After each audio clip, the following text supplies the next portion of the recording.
Also, if you have any technical difficulties, just drop us a wee message in the chat, or you can email hello@theparentrooms.co.uk and we have someone on hand there to help out. So without further ado, I would like to welcome Professor Siobhan O'Neill, the Northern Ireland Mental Health Champion, among many other things. So welcome. Thank you. Thank you so much. And if you just want to go ahead, Siobhan, and we'll let you go.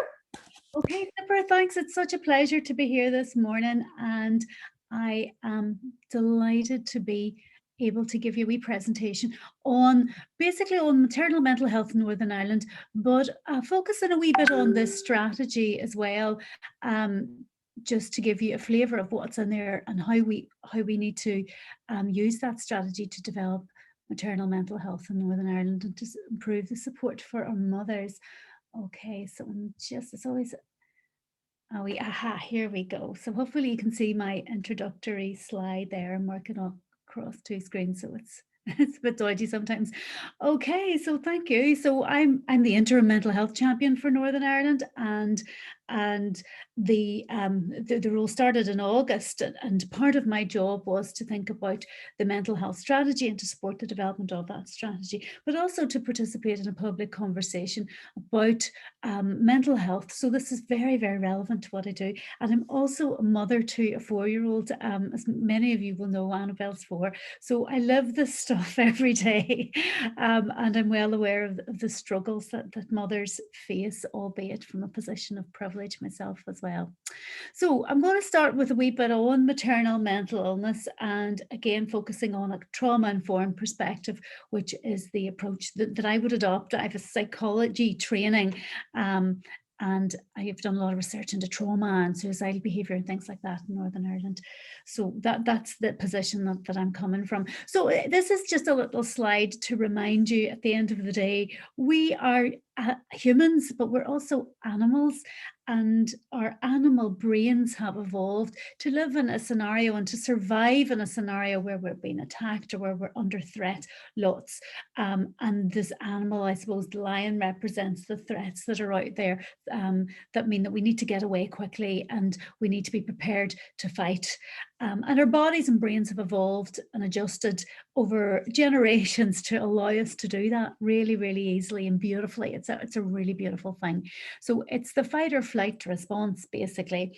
And this is where we detect threat, and it could be like a sight or a sound or a smell, but somehow we know that we're not safe, that our safety is being threatened, and all sorts of things happen in our prefrontal cortex initially, and then all the other parts of the brain respond, and that leads to a full body fight or flight response. So it's fight or flight, it's hypothalamic pituitary activation of the sympathetic nervous system, and this response goes off to prepare the body to fight the animal or run away.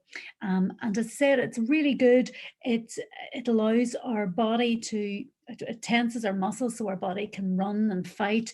It sends all the blood to the major organs so that we can survive, so that our heart can beat faster to allow us to run. It puts a stall or a hold on the peripheral activities like digestion. Our immune systems are compromised in that time as well. So anything that's not fundamental to survival is kind of put on hold. So that our bodies can react to the stressful situation that we're in. So this is the response to stress. There's also a freeze response, which is extreme stress and trauma, and I'll talk a wee bit about that later as well. So we're left with this, and we know how our bodies respond to stress. And the other thing that happens there is that once this happens a lot, it happens more easily. So the more often it happens, the more easily it happens. So we get stuck in these loops where our fight or flight response goes off very frequently, and it goes off more easily if we're under chronic stress. Again, this is the body's way of making sure that it survives, and this has allowed us to survive for generations. So people that had this had babies, and their babies survived, and of course this has evolved in that sense.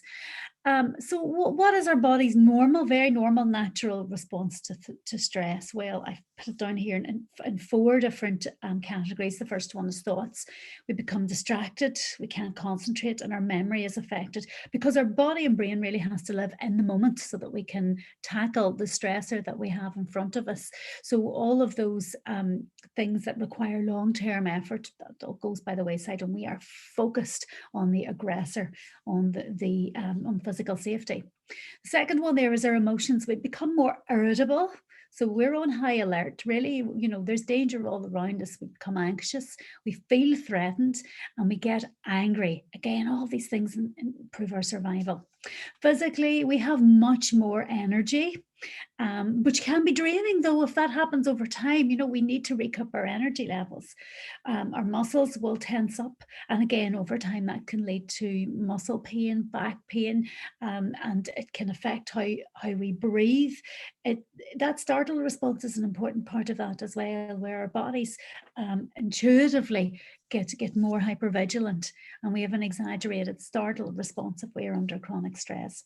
Our appetite can either be increased because there's there's a threat that we won't have food, so we eat more to conserve food so that we will have energy, or we might not eat so much. We might have a loss of appetite, again because our body and brain are focusing on that fear and danger, and both are legitimate responses, and some people go one way and other people go the other way.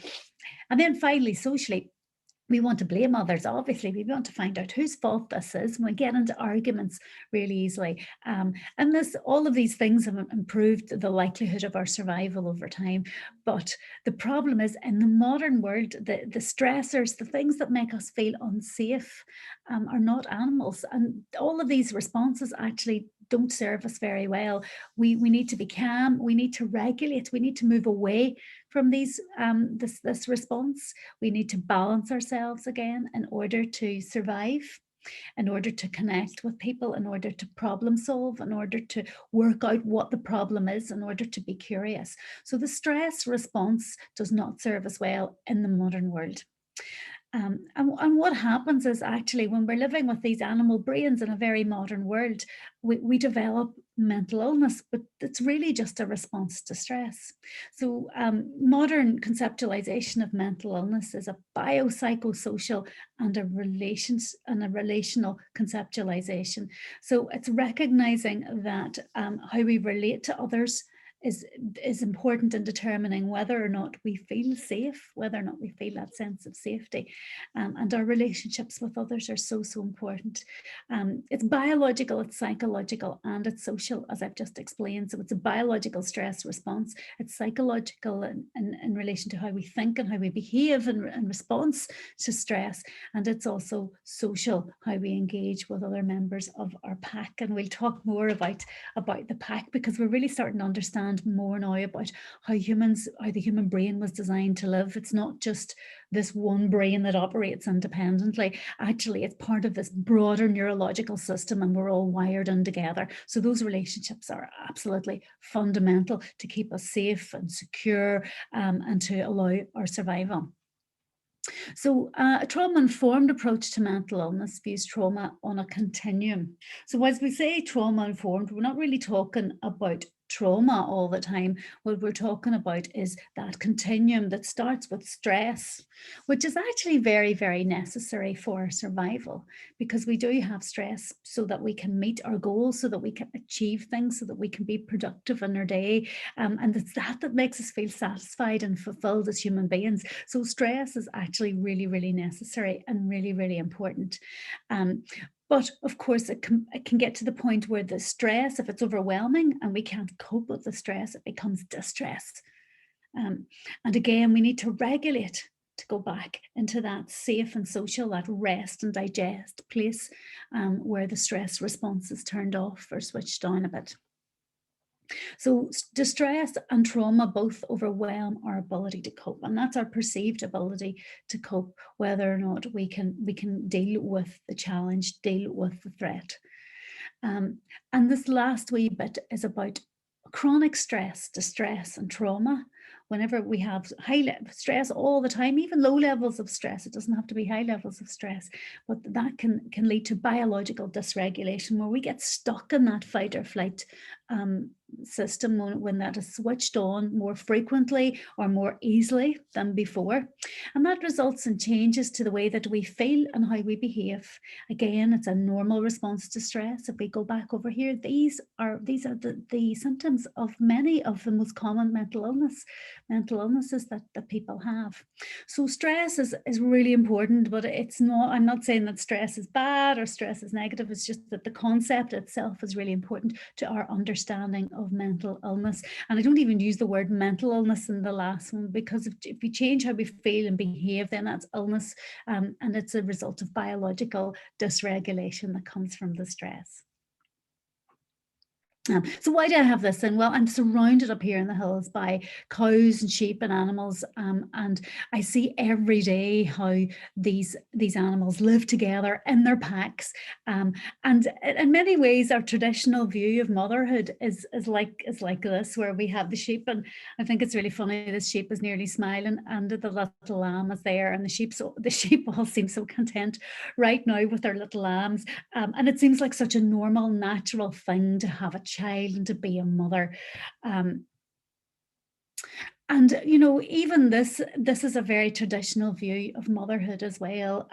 I think we're as a society starting to recognize that it is exhausting, it's emotional, but also the narrative is that it's rewarding and life enhancing, and it's a journey, and it's just the most important thing a woman can do. And of course, the reality is very, very, very, very different from both of those images. In fact, it's more like this. Being a parent in the modern world is very much like this. Where we're juggling loads of different things. We're not able to sit like the sheep in the field and just focus on our child all day. And in many ways, we wouldn't feel rewarded if we were just doing that. There's other things we want to do and need to do as women, as functioning members of society. But yet we have to do it with children in tow, and it's really, really, really difficult. So the other question that these images give up for me is this idea of, well, where is our pack? We are a social species, and I did refer to that sort of neurological system that we live, that we exist within, and it's not a system where we are individuals. We are a social species, and we're designed to be able to read and take our cues from the other mammals in our pack, whether that's our family or our community or even our workplace. And this is called neuroception, and it's about, we subconsciously mirror the survival states of everybody else around us, and we know on an intuitive level, we don't even know how we know, but we know whenever the pack are threatened, whenever we're threatened, and when the pack's threatened, we're threatened. And if one animal senses danger, everyone else is on high alert, and particularly if the pack leader is on high alert. So we're looking to our leaders all the time to set the tone, to tell us how to feel, tell us whether or not we should feel safe.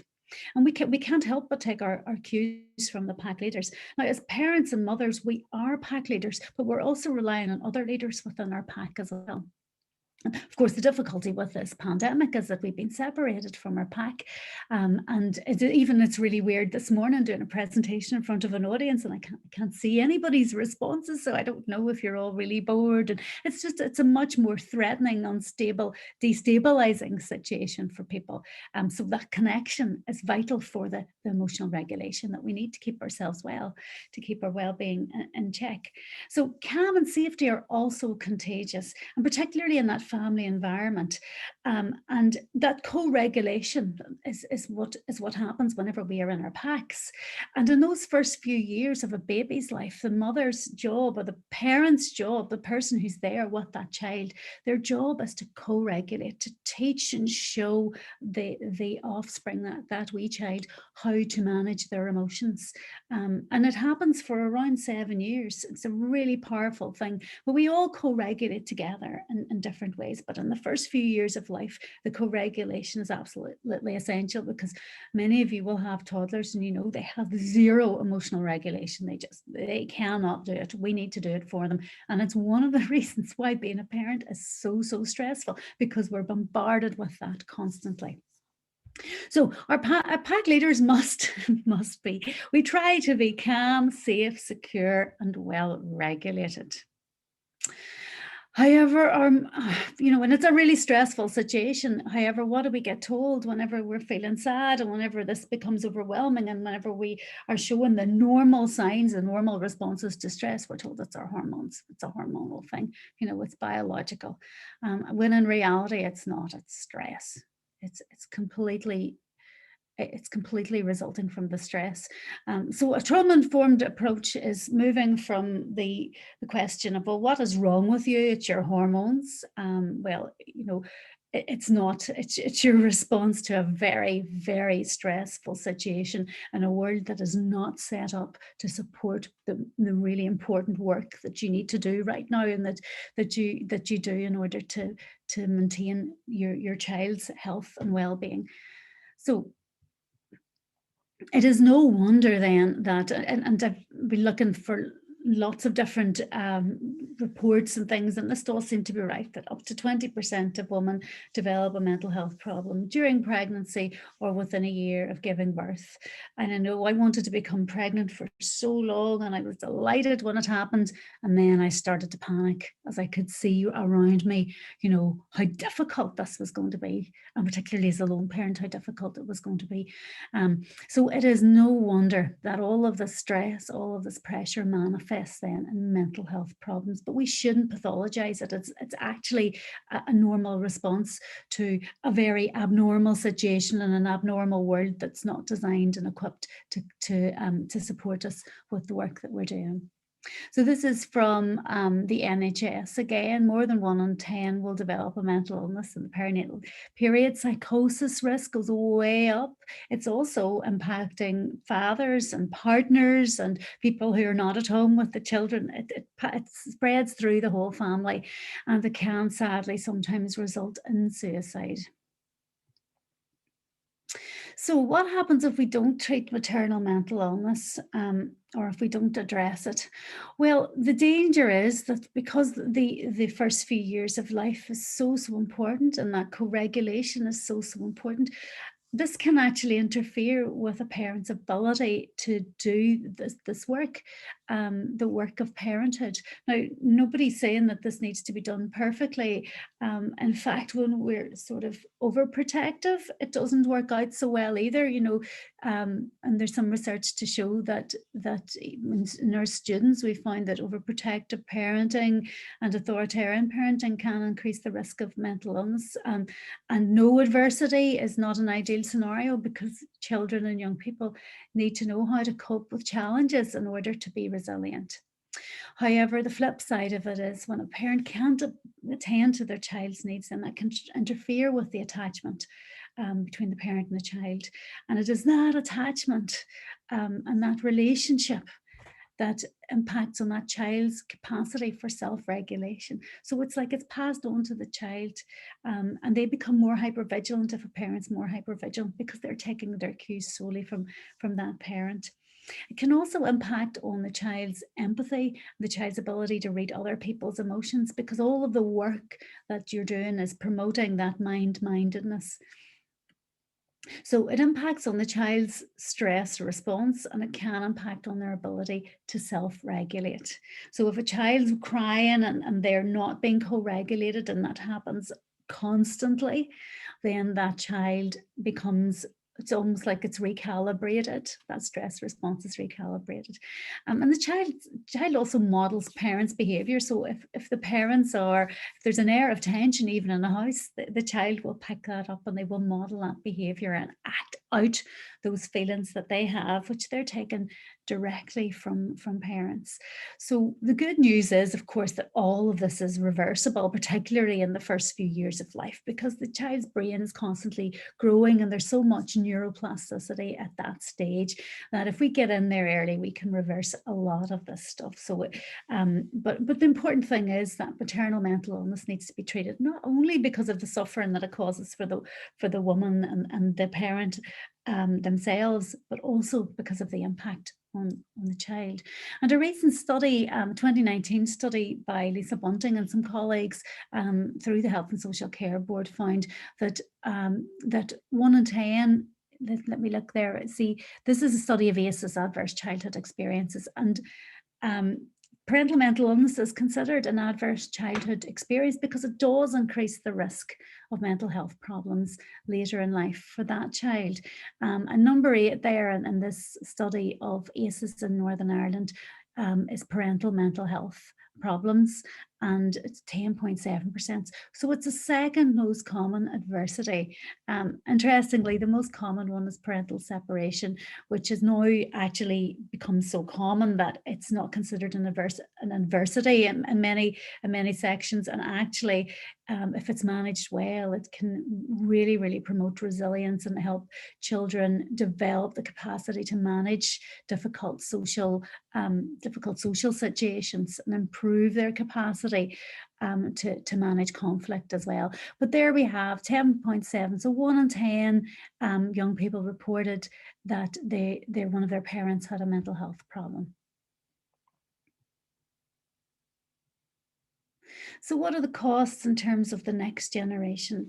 Well, postnatal depression leads to, one of the studies there from the Avon longitudinal study found that the symptoms actually can last for up to 11 years. So that's a huge period of time for a person, a parent, to be suffering. It doubles the risk of behavioural disturbances in the children, and it lowers even the mathematic grades at age 16. And it's also associated with a higher prevalence of depression at 18 years. So this is quite scary. But remember, this study is referring to severe perinatal mental illness and perinatal mental illness that's not treated.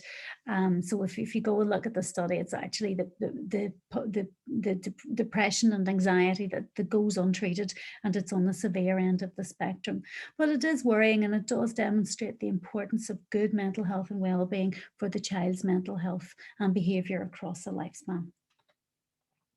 So last wee bit of this, I'm going to talk about the mental health strategy and where maternal mental health fits in there. So we know it's so important for a whole group. I mean, we think of the proportion of the population who become parents. This is a huge proportion of the population we're talking about.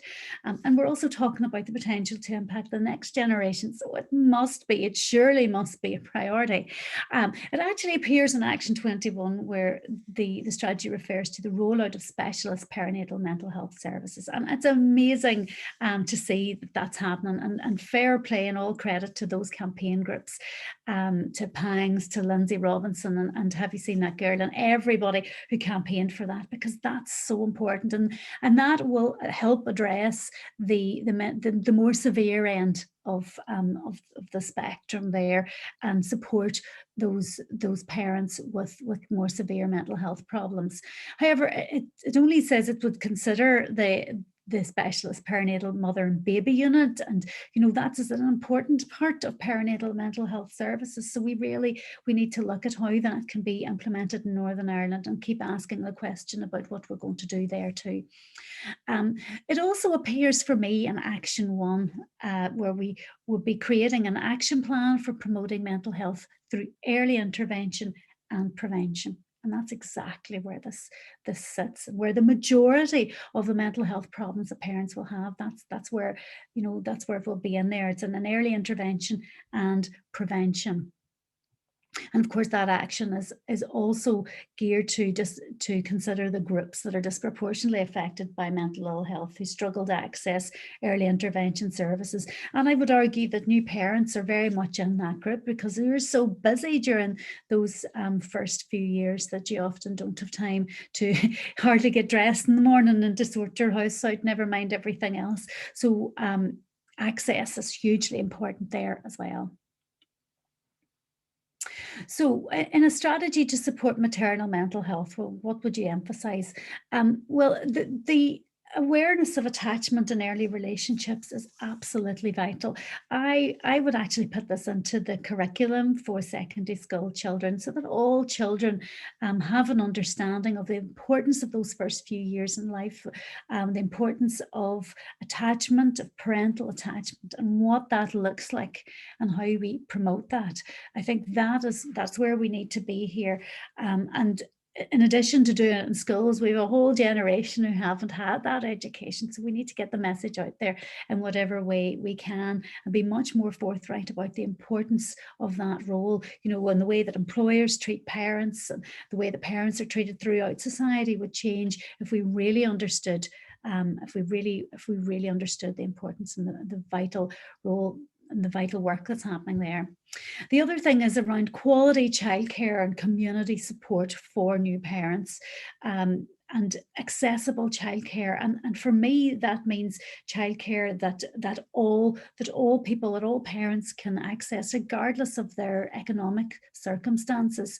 I mean, I work full time, and it's such a huge amount of money every month. And I know many, when you look at the average income of parents in Northern Ireland, it's very, very difficult for them to be paying for that. So that needs to be addressed. There's also the action around the talking therapy hubs. And again, this is where we can access counselling and psychological therapies in the community through GP practices. And again, accessibility and choice is crucial, because this is where a lot of maternal and parental mental health problems, this is where they will be they'll be coming forward through the GP. So we need there to make sure that we emphasise accessibility and choice. And I'm talking about accessibility in terms of the locations and the opening hours, so that parents can actually access them, and they don't have to travel too far, and they don't need cars and all of that sort of thing, because of course many parents live in poverty, and those are the parents who actually most need these services. And then the therapeutic approaches, I think we need to expand those. We know that play therapy, for example, is really, really important for those first few years of life. That's a type of therapy that we're talking about here. Family therapy, absolutely vital. Relationship therapy, again, considering that separation is so common.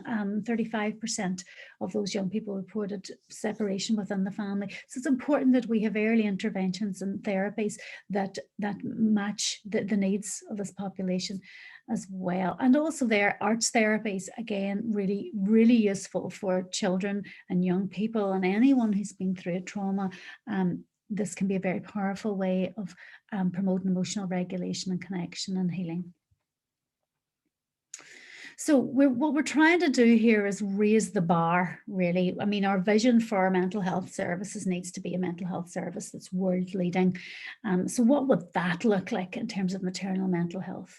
So thinking about pushing beyond what we've got in the strategy at the minute, and as we develop further, well, what we need is interventions for parental stress and for parents with mild to moderate mental illness or symptoms of mental illness. And we need those in our community, on our screens, all around us, in the workplace. The Northern Ireland branch of the British Psychological Society's response to the mental health strategy was really, really interesting, and they requested that there would be a paediatric clinical psychology service, and advocated for psychologists embedded in perinatal mental health teams, so in the services, also in the specialist community services, but in inpatient services as well, inpatient mental health services, and also in the maternity and neonatal services. And as they quite rightly pointed out, there's high proportions of women who are going through childbirth having experienced rape, abuse, having PTSD from all sorts of other traumas that we have, and also PTSD relating to traumatic births. And then there's the whole group of parents who've experienced fertility loss and fertility miscarriage and infant loss and loss at birth. And all of those are associated with really high rates of mental health problems, and having psychologists on site would be able to provide interventions for those women, and also they would be able to train other professionals so that we can have a mind-mindedness approach to the care in those settings. Whoops. let's go back, sorry. The Royal College of Psychiatrists emphasised the need for an increase in training posts to upskill the future workforce so that we continue to develop this area in Northern Ireland, and also to improve our understanding of perinatal mental health across mental health service staff, across staff throughout the mental health service, and that includes the community and voluntary sector, and that's really important as well. So we have the rollout of ACEs training, which is very much welcomed, but I think even training in attachment and promoting attachment and attachment theory would be very, very useful there too. There's also a need for peer support and advocacy workers for users of mental health services and for parents who are users of mental health services as well. And this is just so powerful. I talked earlier about modelling. The peer support workers, the advocacy workers, they show us how it's done. They show us how healing happens, and they show us how people can get through this. So that is so much more powerful than someone like me telling you that treatment is available, or even working with a therapist. Having that peer support is vital. But of course, those peer support and advocacy workers need to have a career structure. They need to be properly reimbursed for the work that they're doing. They need to they need to be networked into their own support system so that they can do this work. But that in and of itself is a very, very powerful resource that we want to expand. And finally, we need the psychotherapeutic resources or people, so that we can ripple out this knowledge that we have through social care, through education, and through early years provision, so that everybody is aware not only of the importance of this period developmentally, but of the early signs, those behaviours that are actually communicating that children might be affected, and also that parents might be struggling with their mental health as well. And there's so much we can do if we can get in there early. So that is absolutely vital. So I'm going to leave it now. I think we've got 30 minutes on the button, but I'm here for a little while if you want to ask me any questions, or if you have anything you want to ask about strategy. Thank you very much, Siobhan. Someone echoed what I was thinking, and what we could listen to you all day about this. It's so the way you present it is just fantastic. We have, so one of our attendees has said more education and collaboration is needed between GPs and other health professionals such as midwives and health visitors, and we're missing so much by not working collaboratively. That's something definitely that I would echo, working in the charitable sector as well. But we have a question here. Can Siobhan share her thoughts about how we can increase relational capability at a universal level and prevent relationships distress for people at times of transition, such as becoming a parent? Yeah, so this is really important. Again, I think it needs to be taught in schools. We need to teach young people how to emotionally regulate, how to problem solve, and how to negotiate conflict within relationships. And once we start to do that, we can, and we need to do it ourselves. We need to learn how to do it. It's not intuitive, as I was trying to explain. You know, when our fight or flight response goes off and we feel threatened, our animal brain kicks in, and of course that results in conflict. So we really need to work at it ourselves. But I think there's so much we can do right from the very, very start. I mean, they're doing it already in playgroup. So teaching children how to identify their feelings, and how to identify other people's emotional responses, and how to resolve conflict. So that's important. I think the family mediation work that's going on in Northern Ireland is really, really vital to this. And of course, Relate the Relationship. People have lots of excellent resources on managing relationship difficulties. But I think we need to recognize that all of the, conflict and conflict is inevitable. Disagreements are inevitable. It's how we resolve them. It's that rupture and repair, and how we repair, and how we as parents show that repair and communicate that repair to children. But let's try and get this into schools. I think that would tick a lot of the boxes for this. And it's really important that we do this with boys as well as girls. This gendering that we have, where we don't give little boys dolls and things, that's going to have an impact on their their ability to do that later in life. It can, so we need to start early, but we need to actually get it into the schools as part of the curriculum. That's fantastic, Siobhan. We do have some more questions coming in, but we are about to start our next talk at 10:20, so I'm going to let our attendees go and sign up for that. But any questions that we have got through the chat, we'll endeavour to answer after the conference, if that's okay with you, Siobhan.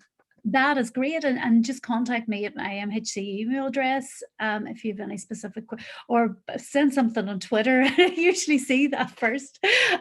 So thanks so much, and a pleasure, and thank you for all the work you're doing for our babies and our mummies and our daddies and everybody. It's just so important. Right back at you. Thank you so much. Bye-bye. Okay, bye everybody. We'll see you at our next talk at 10:20. You should get your link in your email. If you haven't, send us a wee email at hello@theparentrooms.co.uk and we'll get you sorted, and we'll see you in a few minutes. Bye.